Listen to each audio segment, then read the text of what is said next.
I want to celebrate my 30th episode of the podcast by interviewing an amazing human being. Dr. Marlene Siegel is a very seasoned small animal vet that has worked for 40 years in this profession. I think she said at the end of the interview, she's actually nearly 70. You cannot tell by looking at this woman. She works with integrative veterinary medicine, which means she has a lot of holistic stuff going on. She explains a bit about her passion and also how she got into it. And she advocates for the pet guardians and she wants to support them in every way. And I didn't know about her initially. We connected on LinkedIn and then she said, "Oh, let me be on your podcast because I have a lot to say about, that could help prevent burnout. And of course, I want you, my listener, to know to get as much information as possible about this subject, right?" So actually, she has never suffered from burnout. She is just so passionate about what she does, but we got some really, really good clues from everything she had to tell me. And it's amazing to listen to her with so much passion and so much purpose.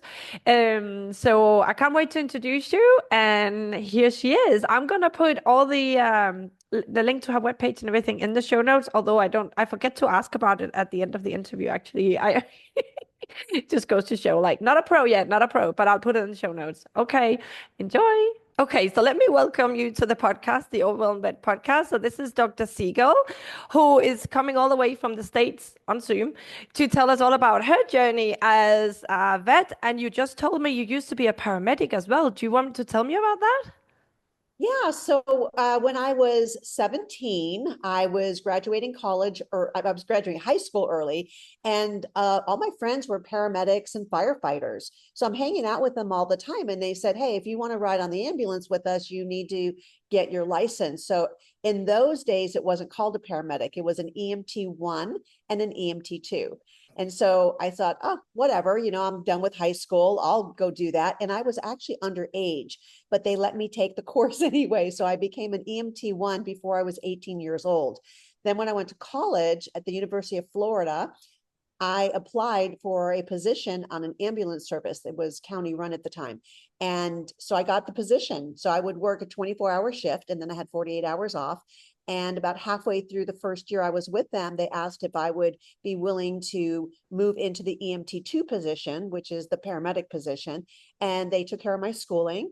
And I did. So I was not only the first female paramedic, but I was the youngest female paramedic in the state of Florida. Wow, that's incredible. Yeah, so that's how I paid for vet school. I worked all the way up into the time I applied for vet school. My grades sucked, and so when I applied for vet school, the dean of the college said, "Wow, it's really cool. I was literally working two full-time jobs. I would work one 24-hour shift. I would work another 24-hour shift at an emergency room at a hospital, and then I'd have a day off to be able to go to class. So I missed a lot of classes. It probably took me 10 years to get over the PTSD of thinking I missed a class and I missed a test because I missed so many of them. And so my grades were really bad. And the professor said, this is great that you can do all this and still make it through college, but now you have to show me you can do it. So I quit my jobs and I made the dean's list for, I think, 3 or 4 semesters in a row. And then I got into vet school. Oh, amazing. Yeah. So when you started working as a paramedic, did you already know you wanted to become a vet, or was that later on? Always from the time that I could crawl and talk, I always wanted to be a vet. I only played with stuffed animals. I only found critters in my backyard. We lived in Florida, so we had a lot of geckos out by the pool, and I would literally capture them and try to make them my pets. It didn't go well. And they wouldn't eat anything, so I hate to say this, I would feed them ants. I meant well, but I was little and I would put ants in their mouth and they would stick on their tongue. And then they would kind of walk around the cage with this little ant stuck on their tongue. And I always let them go before they died. But I just realized that was probably not a good move. So I then went on to starting to collect animals from my elementary school classmates. How funny was that? So they would bring me their little hamsters and the birds and the gerbils, and then they weren't feeling good. And I would walk 4 blocks to the veterinarian that was near me. And God bless him, he would take care of whatever I brought to him. He wouldn't charge me. He would send me home with whatever medicine. And because of that, for the entire rest of my career, I've paid that forward by having volunteers in my office. Oh, that's really nice. I love Yeah, that. So, how many years have you been a vet now? 40, 40 40. years. Right. It's a lifetime. Yeah. Yeah, yeah. And have you had any downs, ups and downs in your career, or have you just been happy all the way, or how has it been for you? Yeah, no ups and downs in my career. So I have always been passionate and excited. And I think right around the 15th year, 10 or 15th year of my practice, I was extremely busy. I'd gotten married, I had two kids. I'm homeschooling two kids while running a practice with 15 employees. And it was definitely stressful. And I remember my personal chiropractor coming to me and going, hey, I just took this chiropractic course for animals. You should do it. And I literally put my hand out and I said, Dan, talk to the hand. I have no room on my plate to take on one more thing. If I have a case for chiropractic, I will call you. And so I did, but these were always like the last ditch effort, the paralyzed animals. And then we were showing horses.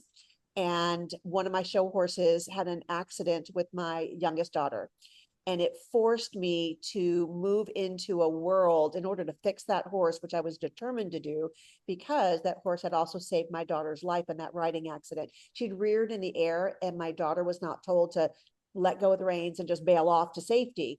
So the number one cause of a rider's death when a horse rears is falling over and crushing their rider. So we had a 50-pound child and a 2,000-pound horse. So when the horse reared in the air, my daughter was literally dangling from the reins, literally. And she was just putting all that weight and fulcrum on that horse's mouth and pulling her over backwards.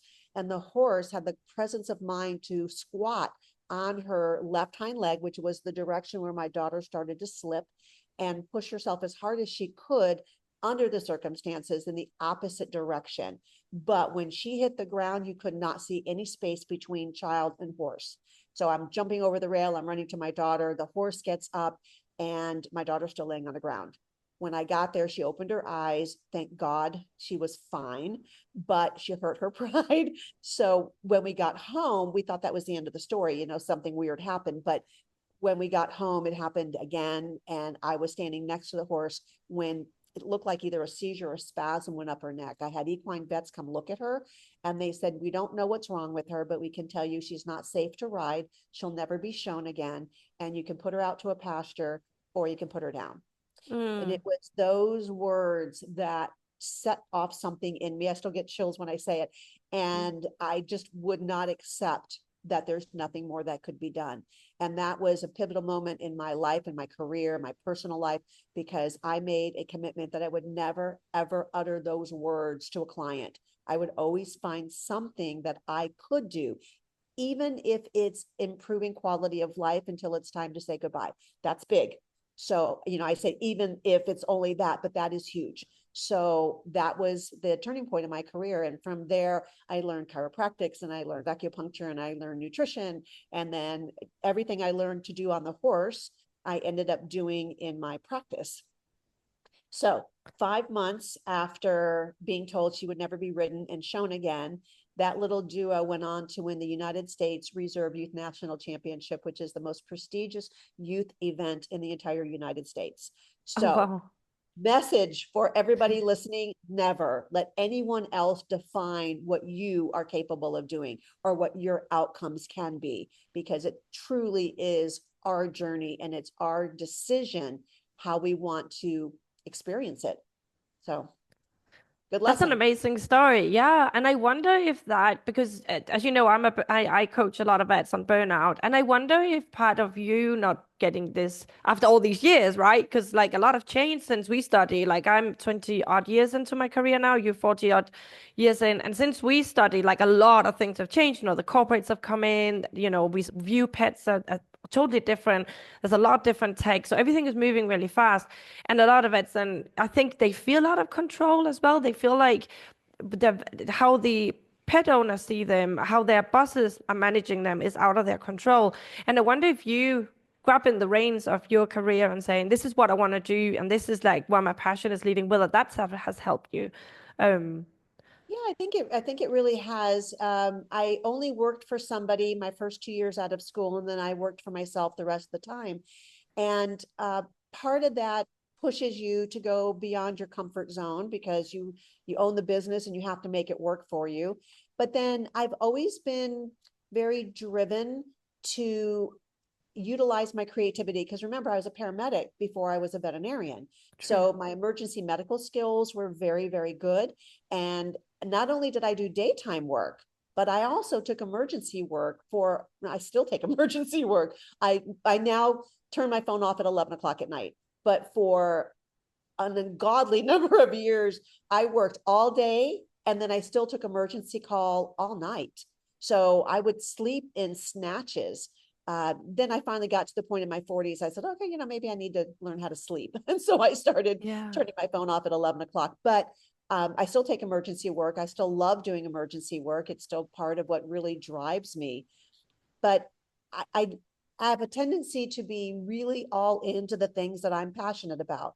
And I also have other things outside of veterinary medicine that I'm passionate about, but all play together. For instance, I love growing food. I live in a food forest, and around my house is 360 degrees of food forest. There's trees, there's raised beds, there's bushes, everything produces food either for me, or I feed my bees, or I feed my worms. So I don't have tons of time that I spend outside, but the quality time that I am there, I thoroughly enjoy it. That's where I revive myself and, get the stress out, ground back to earth, get my sunshine and just really enjoy life. I just thoroughly enjoy everything I do in life.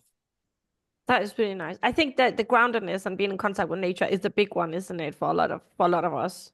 It is. And I think, well, it's interesting because one of the modalities I use is light therapy, where we use light intravenously as one of our modalities. And I've come to really appreciate that we are living in a society where we as light beings are light deprived. It's a real thing. People get up at dark, they go to work, they're inside artificial lighting all day long. And then by the time they go home, they're back in their car, then they're back in their house, and they're not outside. They're not experiencing what the different wavelengths of light throughout the day are. And we were designed by nature to be outside, to be in that sunlight. And then imagine these places where people have cloudiness and they don't have light a good part of their year. They have vitamin D deficiencies. There's all kinds of health challenges that a result from that. So I'm very blessed to appreciate and make myself very good at going outside. In fact, I do clinics outside now. Wow. COVID, we had to shut down because the powers to be were coming in and shutting down clinics if somebody was COVID positive and traced to their clinic. I do cancer cases. We've got anywhere from 2 to 5 cancer cases a day in my office. So there was no way I was going to allow somebody to shut me down. So we started doing clinics outside. And now, we don't have a full-time receptionist. There was a bleep and a lot of people left the planet and we don't have enough employees. So we don't have a full-time receptionist. So we've just kept ourselves on curbside. It was a little dangerous for us to have people in the office and not know they were there. So I still get to go outside and it's the Oh, best of both wow. worlds. So I get to enjoy being outside and spend time sitting. We have a beautiful little patio area where we have firebush trees and we have hummingbirds and butterflies and bumblebees, honeybees that come in and all this wildlife and rabbits and squirrels and snakes and it's like this little Dr. Dolittle place. It's But really pretty wait, cool. what do you do then if you have like a dog or a cat coming in and then a squirrel runs across? Like I can imagine that would be a bit difficult. Everybody seems to get along. Even the snake. We have a little pet snake that he comes at certain times of the day. He comes in and then he goes back, and it's really hysterical. And everybody seems to really enjoy it. I spend more time with my clients outside than I ever did when they were inside a room. So it's actually worked out very nicely. That's really nice. Um, I want to go back to what you said before you started, turning off your phone at night. So, because for myself, for sure, I was running my own clinic in Spain. So I wonder if maybe there's a financial aspect of it as well. Because for sure, I was not making enough money. I had no business sense, I must admit. So I got really, I remember when I had the phone and I was trying to have some quality time with my kids and the phone would go off, I had a lot of resentment towards the owners. I just felt like, oh, you interrupt in this time. How did you manage to go for so many years and not develop that resentment towards the owners? I have always been honored and thrilled to be able to serve the people that needed me. My family did not agree so much. My ex-husband was not as happy about having to stop in the middle of whatever we were doing and go in, but I always felt so good about making a difference in somebody's life. And actually, those are the times you really do save a pet. That's when you really do make a difference. And so I found massive gratification in that. I was literally in the hospital in labor, and I was still answering emergency calls. So that was crazy. I went back to work literally within 12 hours after having each child. Oh my And a God. little donut. I just dropped myself back into the office. My mom was furious with me, but I felt like I could still do it. I didn't resent it, and I had the energy to do it. So I actually enjoyed it. That's amazing because I feel like a lot of us do these things, like we go out of the way, but it's more a people-pleasing tendency. For sure, it was for me, and a lot of people are coach as well. So it's like we want to please others, we want them to see us in a specific light, and obviously that then turns, in the end, we get too tired of it because it's not coming from where you were coming from. This like passion and just like wanting to help all the time, you know. Um, so how did your kids take that, for example? Did they feel that obviously that you homeschooled them, which I my brain cannot even like fathom. How did you do that when you are running your own clinic? Oh my gosh. With the first, they finished first grade and third grade, and my children had the record in their school for the most tardies of any child in the school, in the history of the school. And they were also the last ones to be picked up because we were always late picking them up. So they'd be sitting in the principal's office waiting for us. So it was a disaster getting them to school and getting them home. But more importantly, their needs were not being met in school. And so I was spending more time going to the school fighting for each of their rights than I was just teaching them. And I loved teaching them. So I found teaching moments in everything we did. We had horses, so I'm always teaching them about horses. We taught them about nature. So it was kind of a natural thing for me to just get over the frustration of trying to meet to a school limit, to meet their requirements, to fight for my children's needs and rights. And I thought, well, if I'm already teaching them more than the school is teaching them, why don't I just homeschool? And then I don't have to deal with all that. And that's what I ended up doing. And they finished first grade and third grade respectively. And our first day of homeschooling, we had our horses at the office. And I said, hey guys, you want to go horseback riding for our first day of homeschooling? They were all excited. And so I had made sure I didn't have any appointments first thing in the morning. So we saddle up the horses and off for a ride we go. And we had a great time. I had already planned to teach them about the weather and the clouds and the different plants that we found along the way. And then when we got back, we wrote a poem about our ride, and they decorated their books for the year. So they had their artwork. And the next morning, I got up and I said, do you guys want to do it again? And they looked at me both in unison and said, are we going to have to write about it? And I went, wow, like you don't even like learning. They were very clear. Fun was fun and school was school, and we don't mix them because it just first grade and third grade, they already were so sour on learning. It took 6 months for my children. We were out riding in a forest one day and we saw lightning bugs for the first time. We don't see them anymore. I don't know if you've noticed that, but we don't see lightning bugs anymore. And so they saw a lightning bug and they go, oh, what is that? And I explained it, and they can you look it up? And they went back, they got on their computers, and they actually studied about lightning bugs and wrote a paper on it. And I thought, oh my gosh, thank you, thank you, thank you. They finally have been triggered to enjoy learning something. And then from then on, we just had a wonderful time. So what you said that made me think that maybe because I'm like obviously I'm thinking of my audience who are burnt out vets sitting there like, but how did you do all that without burning out, right? So I'm like thinking like what worked for you?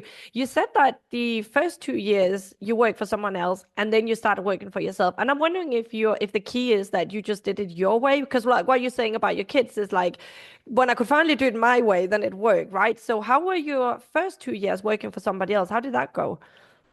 It went well. My boss was very good at explaining and teaching, and I worked a lot of hours. I would work my hospital shift. I would work basically 24 hours on because I worked day shift and emergency work. Nobody else in the hospital wanted to do emergency, and I loved emergency, so I took the emergency work as well. So I would work 24 on, 48 off, and that was a great schedule. I got all my hours in, but then I could take 2 and 3 days off at a time. If I worked 4 days in a row, I'd take 3 days off.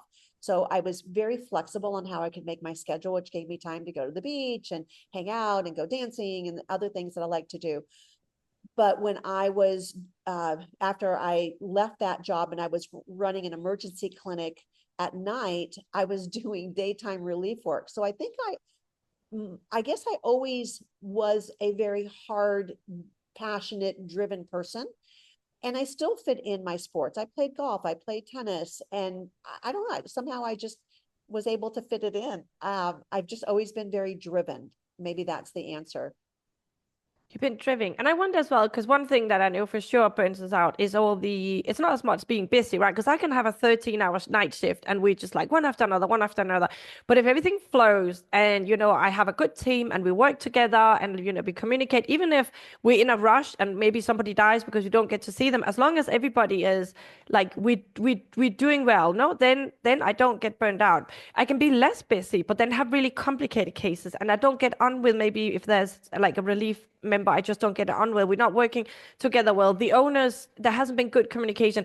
And then you have all these like inner conversations, right? And I find that's the biggest cause of burnout. I should have done this. They shouldn't have said that. Why did I do this? Now I need to do that. So is that maybe, do you think there's a clue there? Do you just don't have those like doubts and should have, could have? Wow, that's a great question. And I don't think I've ever really dug down into trying to find out why have I not burned out? I'm I'm a Gemini. Maybe that answers it. A lot of personalities, very eclectic. And I just am totally immersed and joyful in almost everything I do, even the little things. So I Amazing. tend to be a very positive, glass full versus half empty kind of mindset, and extremely spiritual. So I adopted very, very early on, I adopted the understanding that everything happens for my highest and best good. And I just have to find the blessing, even the ouchy things. I just have to find the blessing in it. And, we've all been through those very dark nights of the soul. And I did Yeah. mine as well, not about veterinary medicine, but something else. And it just really served to help even further awaken the spiritual side of me that realized just how much I came here to accomplish and do, and what a joy and an honor and a blessing it is to do it.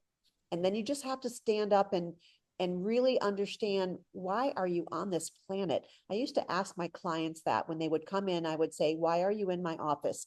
Or no, I would say, why are you here? And I don't mean in my office, I meant on the planet. Like, what was their mission? Because I knew there was a connection between the emotions that they had and the illness that the pet was exhibiting. There was always a connection there. So Mm. I was kind of digging a little bit to find out where they were at so I could relate what the pet was trying to help them go through. That's a little on the woo-woo side, but it's really powerful. And in doing that, I started realizing that a majority of people really don't know why they're here. Mm. Most of them had asked the question, but didn't have an answer. Like, why am I on the planet? I don't know. What's my purpose? Some moms would say, oh, to have my children. Well, that's nice, but that's not really your deep down rooted, why are you here on this planet? And for most people, it's to serve, and it's to use their skills and the passions that they have and the talent that they have, and find something that the world needs that they can provide through the skills that they've developed and the passions that they have acquired. So I think having that made it really easy for me to see where my path was. And because I was eclectic, I always had other things that were a part of me. I was passionate about dancing, and not just a kind of dancing. I danced everything. It could be ballroom, it could be salsa, it was country, it was 50s, 60s. I guess everything I do has this very wide eclectic nature to it, where most people would pick one type of dancing and get good at it. I just got good at it all. And then growing food, I didn't have a tree or two. There is food 360 degrees around my entire house. And that's over the top. Most people wouldn't have something like that, but I do, and I actually manage it. So go figure. So I think what I can see from that is that what you're saying, if you can have a bit of perspective of your life, you have a bit of a bird's view instead of, I think maybe the vets that burn out have a bit, we get we go into fight and flight at some point, right? I don't know exactly maybe what starts it. And then they have like tunnel vision. And then all they can see is like, I did this case badly. Now this dog died. Now I'm gonna have a complaint, and they forget to take a step back and get a perspective, like I think maybe that's a part of it. That's huge because if we grow up with a mindset of blaming and shaming, then that negativity just follows you. My parents gave me the birth to be able to make a mistake and just use it as growth. I didn't, I remember when I opened, I'm already a vet, I'm already in my own private practice, and I opened a bodybuilding gym for Oh people. my Like, God. who does that? And I remember my dad saying to me, now, have you done all your homework and where your strengths and weaknesses are? Yep, yep, yep, yep.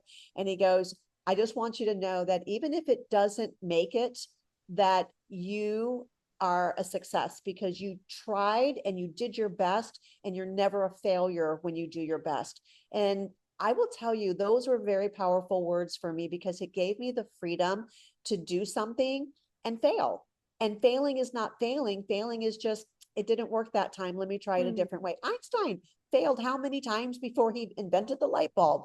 If you look at all of these multi gazillionaires, they've all failed at businesses at some point, but then they learned how to succeed. So they use their, what you call failure, as a learning point. And that was a very good mindset for me. And nothing was ever a failure. It was just something for me to learn from. I totally agree. As everything we try, like business wise, and you try maybe a diet, or you try to work out, or you try a relationship, million things, and it doesn't work out.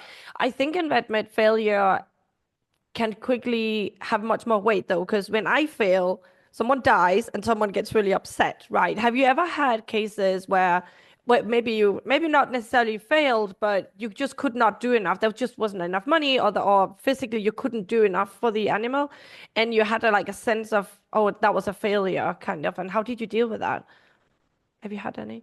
So I don't really have a lot of cases where I could say it was a failure because I always know I tried my very best. Um, do animals die? Absolutely. Everybody on this planet that is made of matter is going to leave this planet at one time or another. Yeah. So I have a healthier perspective of death.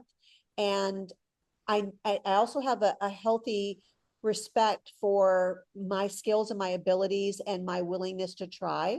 I don't take on other people's problems. Everybody comes with their own baggage, and I can have empathy for their baggage, but I don't have to own their baggage. Oh my And God. Wait, just repeat that again, because I think that just there we need to like frame it and put it like in every yeah, consult room. Say that yeah, again. absolutely. Everybody has their own baggage, and you can have compassion and empathy for somebody in the position they're in, but it's still their baggage. and Mm. and as long as you don't take it on, you're okay. But if you start taking on their baggage, then that's a recipe for doom. So if you look at, like, I have several 1-star reviews, I have 1 stars and 5 stars, there's nothing in between. And those 1-star reviews are those people that are shamers and blamers, that are angry. They're really angry at themselves, but they're not willing to own it. I own my mistakes. And I think it's Mm. because I own them and I'm willing to make them right, that I don't carry any guilt, because I accept the fact that we are human and we are going to make mistakes. Thank God they're usually not life-threatening mistakes, but I I realize that my job is to do the very best that I can do and to learn and grow. And then at that point, I can't go past that. So we had a case where a lady came in with her rabbit, and she was sick. She wanted to be put to sleep. So we put the rabbit to sleep, and we were supposed to have a private cremation and return the rabbit. And one of my staff members made a mistake, didn't label it correctly, and the rabbit was cremated in a group cremation. So I have no body to return to the owner. Well, when I finally figured out what had happened, I did everything I could to make it right. I can't bring the rabbit back. I No. can't give her those ashes back. I refunded all of her money, even the exam and the euthanasia, of course, the cremation. And I asked if there was anything else I could offer and do. And all this lady wanted to do was scream and rant and rave. She wrote a 1-star review. The employee who made the mistake, of course, felt horrible. Hmm. And this lady had her absolutely bawling in tears. What does that solve? That doesn't show any kind of kindness and compassion. Yes, we made a mistake. Yes, I owned that it was my employee that made the mistake. So I owned it and I tried everything I could to make it right. And at some point, you just have to accept that her anger was going to go out on somebody, and I was her anger point. And I just wished her well, and I understood her pain and gave her compassion. And at that point, I can't do any else. I'm not going to own any of her other anger and blaming and shaming and guilt making, because I did the very best that I could and I tried to make it right. And that's all we can do as humans. If you know you've made a mistake, own it. And then, this is something that I'd like to share. So, Yeah. all the other things I've done, when little, I taught redirecting children's behavior. And it was a course that taught parents how to understand children's behavior and how to redirect it in a healthy way. So, one of the things that we were big on was when you make a mistake, that you own it and then you make it right. So, you have to identify the emotion that you caused to the other person. So if if let's say we inconvenience somebody, so the emotion I created was either frustration, or I caused them to lose time, valuable time in their day. And so they were either frustrated or angry, or I'm trying to think of some other, but whatever that emotion was that you identify for that person, then you figure out saying you're sorry is great, but is not enough. Then you have to do something that helps to repair the emotion that you created. So what was the opposite? So if it was frustration, then what can give them happiness and joy and relaxation? Right. So then you have to think about how can you do that. So my kids, when they were little, and their repair to me was almost always a body massage, a foot massage, a chiropractic adjustment. My kids knew how to do chiropractic adjustments and use my tools. And so they would use the Vibrasonic or the bed stim, and I would get a wonderful massage. And that gave me relaxation. And they could enjoy the fact that they owned their mistake and they made it right. And then they weren't hiding. Like, so many veterinarians, when they make a mistake, they don't want to see that person in the grocery store again. Like, oh my God, Yeah. they're going to see me. They're going to say something and they're going to think so ill of me. For me, when somebody sees me and I've made a mistake, what they remember is how I went out of my way to make it right. If Yeah. they accept it, that is on them. But I know that in my heart, I've done the right thing by making it right. It's not always financial. Sometimes I've driven things out to people because they left the office and we forgot to give them something. I've driven stuff an hour to drop it off to the person because I inconvenienced them. I'm going to make the next one a house call or a delivery so that they're not inconvenienced the next time. Does this make sense? You have Yeah. to really stop. You have to put some thought into what have I created in the other person? What is the emotion that I created? And then how could I do the opposite to make it right for them? Isn't that cool? So what happens when you do that is, one, you don't feel bad about yourself, right? You're not ashamed, you're not hiding. You actually feel good. My kids would go around and go, that's great. I did something good. And so you're learning and you're growing and you're becoming a better person for it. I think there's a couple of things you said there, and one was you said earlier, like you didn't have to own this woman's anger, and I think that is something you make. Let's say I make a mistake, an animal dies, or the ashes don't come back, or it was the wrong leg we took off, whatever happened, right? And they Yeah. get all these emotion comes over you. We don't have to own them. They belong to the person, right? And one thing Yeah. I find as well, what I learned through my coaching as well is sometimes the grief is so big, and I think especially when people want the ashes back, it means something bigger, no? Because the ashes don't really matter, like it's just dust, right? But it means something to them, and the grief is so big that they can't handle it. And then it's easier to cover it with anger. And when you have someone to blame, whether you have someone to direct the anger at. And I think it's really important, like you said, that we don't own that anger because it's actually nothing to do with us. It's about dust that doesn't even mean anything. It's some other emotion that they have, right?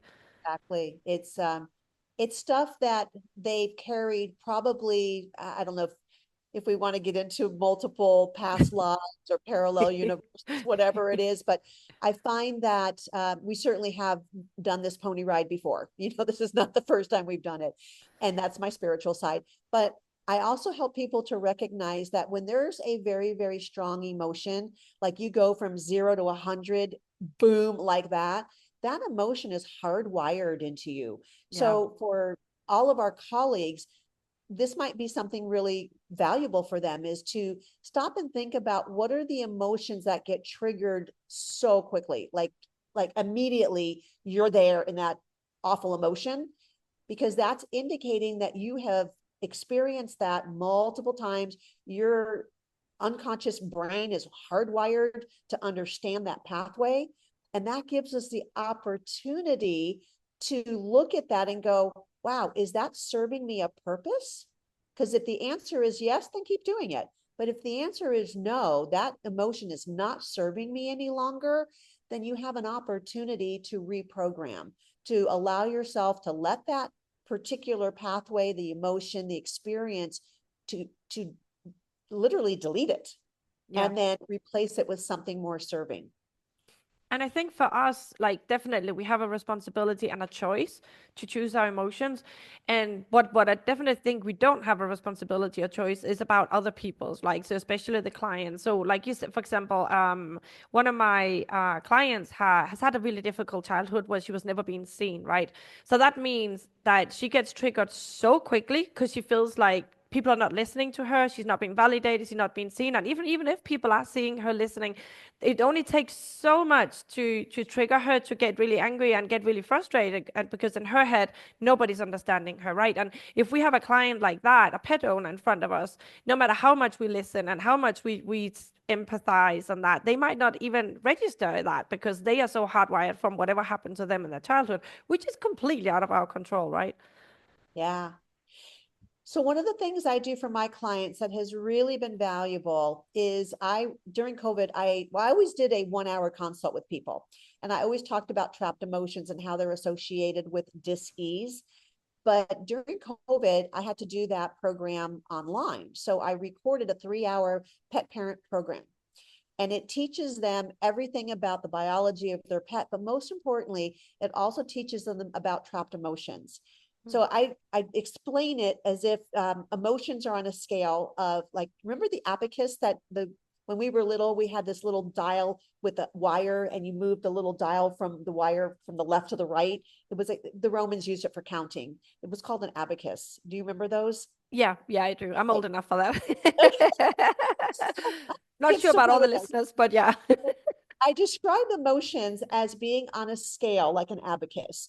You have the lowest vibrating emotions that start on, let's say, the left side, and the lowest vibrating emotion is actually shame. Interesting, right? And that's lowest before death. And then you go into anger and frustration and bitterness and all those whatever resentment. And then when you go over to the other side of the emotional scale, then you're going into compassion and kindness and gratitude and love. And gratitude is actually the highest. Interesting. It's above love on a frequency scale. So I help my pet parents to realize that when they identify the emotion that they're experiencing, it's always related to the pet's illness, by the way, what organ it's in, but their job is to recognize the emotion, decide if they want to keep it, and then figure out how to move it from the low vibration to its equal and opposite high vibration. Now, it's a little challenging at times when you're in the middle of this emotional upheaval to Yeah. stop and think about it. But when you can slow down long enough to take a nice deep breath, get into a parasympathetic state, and then just literally ask the question, what is this serving me? So it's almost like you have a computer, and when you turn the computer on, it has a lot of files in there. you can't stand across the room and shout at the computer and say, delete, delete, delete, right? You don't even have the file pulled up. So our emotions is our opportunity to recognize what file we're playing and then decide, do we want to keep it or not? If it's not serving us anymore, it served a purpose somewhere in our history. But if it's not serving us now, then we have an opportunity to delete it. And there's lots of different programs that I offer my clients, from tapping to neuro reprogramming to there's so many different things out there. So they find a program that works for them. But step number one is just identifying it. What program am I playing in my subconscious mind so that it's trying to protect you because it knows that pathway, but it may not be the right thing to serve you in today's day and age. So helping people to get rid of a lot of their previous blaming and shaming and their guilt. Guilt is huge in a lot of these pet parents, where they're doing things for their pet out of guilt. I mean, it's out of love as well, but a lot of the triggers come from shame and guilt.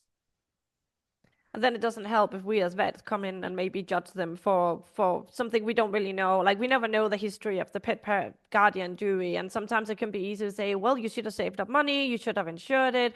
Why didn't you feed it this food? Why did you stop? Like we don't really know like what's going on. And I definitely and I teach all like the new grads I work with as well. I always tell like remember the compassion. Remember, you just don't know. We just don't know like what's happening in other people's lives. So I think compassion for ourselves, but definitely also for the guardians and for the other vets as well, right? Like it's so quick to judge. I hear the vets judge other vets like, oh, they should have done this, and why did they send it? Wasn't what you just don't know, right? What was the situation for that person in that moment, right? We Yeah. just had a cat that we were mutually sharing with another hospital. The owner actually lived very far from me, and so they went to a local hospital. And the receptionist calls for some records and then starts blasting. My daughter's my main tech, and starts blasting my daughter and going, "Well, you actually injected oxygen into that cat." And my daughter went, "Are you talking about ozone?" And she goes, "Yeah, how could you do that?" And so obviously my daughter realized this woman had no clue what she was talking about, had no idea what ozone was, and just said, "Oh, well, yeah, that's a very wonderful modality, maybe something that you might want to look into." She just handled it very well. And what do you do when people they know what they know and they don't know what they don't know, and they respond in such a vile way? You could respond by being as vile back, or you can take a step back and go, interesting. So what my daughter ended up doing, and again, look at the training that she had. She goes, "I don't think I did anything wrong," but the woman hung up on her. My daughter sent them a basket of healthy cookies. She didn't do Okay. anything wrong, but she still, she goes, "If it was misinterpreted or I just want them to know I didn't mean anything ill." How Wow. cool is that? So Yeah. now my daughter goes away knowing however they take it, that's on them. Yeah. I know I did something good. And that receptionist put a 1-star review up. I saw it at 2 o'clock in the morning. I see this 1-star review flash up, and then she took it down, or Google took it down. I don't know. But how interesting that she was so angry at somebody she didn't even know doing a treatment. She had no idea what it was, didn't bother asking, "Oh, what is ozone? Maybe it's good." Right. And yet she, a 1-star review to another clinic. Really? That is So that is next level. I think well, probably I think you got to know we that she's hurting, right? This girl had, yeah. but because hurting people hurt people. Exactly. And also, I think we become very defensive. First of all, if the fear of the unknown, she doesn't know what it is. And also, she doesn't want to come across as stupid. But we don't want anybody to see us as stupid. And I think that's what we don't want to admit.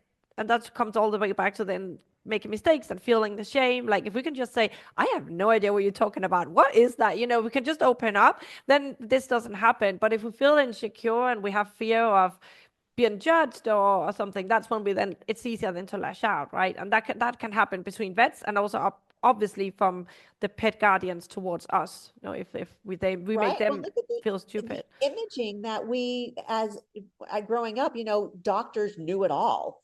And so we feel like we always have to have an answer. Gosh, even in my first 1 or 2 years of practice, I had no problem going, I don't know, but I'm going to find out. Yeah. I never ended it with I don't know. It was always I am going to find out.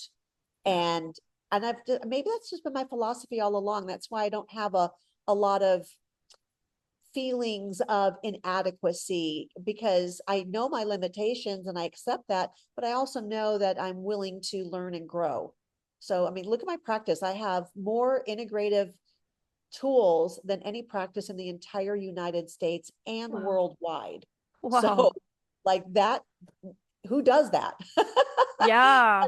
I just wanted to make sure I always had the right tool. So I just kept acquiring more technology and more tools and learn how to do something. And thank God I have a daughter who is very good at learning how to use it all. I'll go to a conference and she'll call me on the phone and go, what do I have to learn when you get back? What's the new toy you brought? And then we incorporate that and we make an amazing team together. Yeah, she holds me up and helps me to do my magic.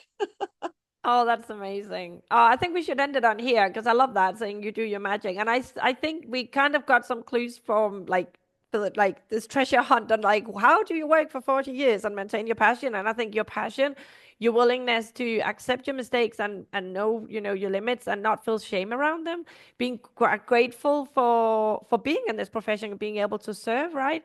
And not owning anybody else's baggage. I think that is huge as well. You nailed it. Thank you. Yeah. Yeah. And then one last thing is always being willing to learn, always Yes. growing, always Yeah. growing. That's what Yeah. Earth School is all about. Ascension is all about growing. Yeah, I agree. Thank you so much, Dr. Siegel. It was a pleasure to meet you and really lovely to hear your whole story. We could have talked for 3 hours more because I have so many questions, but We'll have to do another one then we'll do because that another was a lot one of fun. then. Yeah, that was a lot of fun. Thank you so much. Thank you. Blessings, everybody. Thank you.